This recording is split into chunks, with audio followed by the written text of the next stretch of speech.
And now, Coda Territory Sports, sponsored by your local Ford stores.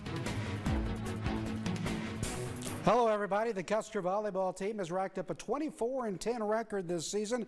Tonight, the Wildcats matched up with 24-9 at St. Thomas More.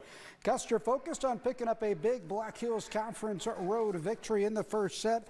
The Wildcats get the ball to Jada Bennett. She knows what to do with it as she smashes it down for the big kill. The junior on her game tonight. 6'4" Cavaliers. Violet Grimshaw adds to the lead as she hits this ball right down the line for the kill. Grimshaw had 6 kills. Wildcats, though, fire right back at the net. Taylor Bush unloads on this ball. The block goes wide, so chalk up the point for Custer. St. Thomas More up by 5.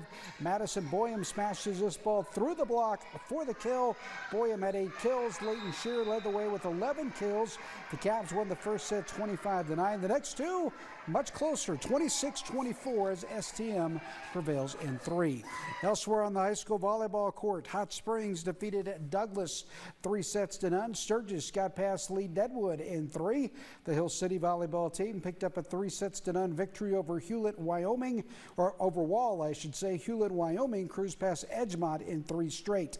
Lyman and Phillip played an exciting match tonight. The Raiders prevailing in 5 sets. Kadoka defeated Jones County 3-0. The Lemon volleyball team knocked off Mount Regent, North Dakota 3-1. Bison and Bowman County went the distance with the Cardinals prevailing in 5. The Black Hills State football team came up on the short end last week, falling to 5th-ranked Western Colorado 56-17. The Yellow Jackets are now 1-6 on the season. Josh Bresky's guys will look to bounce back Saturday when they host CSU Pueblo. It'll be another tough test as the Thunderwolves are ranked 11th in the country with a perfect 5-0 record. Black Hills State wide receiver TJ Chakara had a huge first half of the season, hauling in 43 passes for 716 yards and 12 touchdowns. But head coach Josh Bresky knows the offense as a whole needs to do a better job of taking care of the football. I think the biggest thing is on offense, we can't turn the ball over.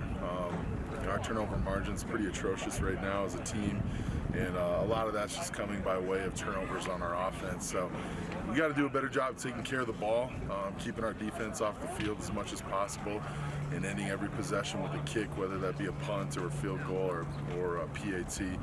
And then on defense, I think we got to be really good tacklers this weekend. They have a really stout run game. Their offensive coordinator does a really good job setting them up in positions of success and kind of hitting you where you're the weakest.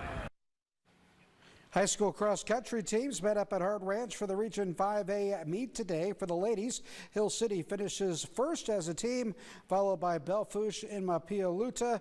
Rapid City Christian's Taylor Harrelson wins the individual title with a time of 19 minutes and 32 seconds.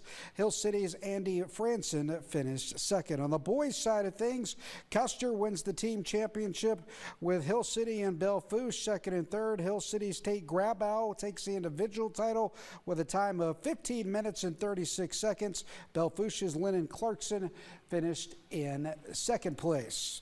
And also we had the AA cross country. Central and Spearfish girls tied for the top spot at the Best of the West meet.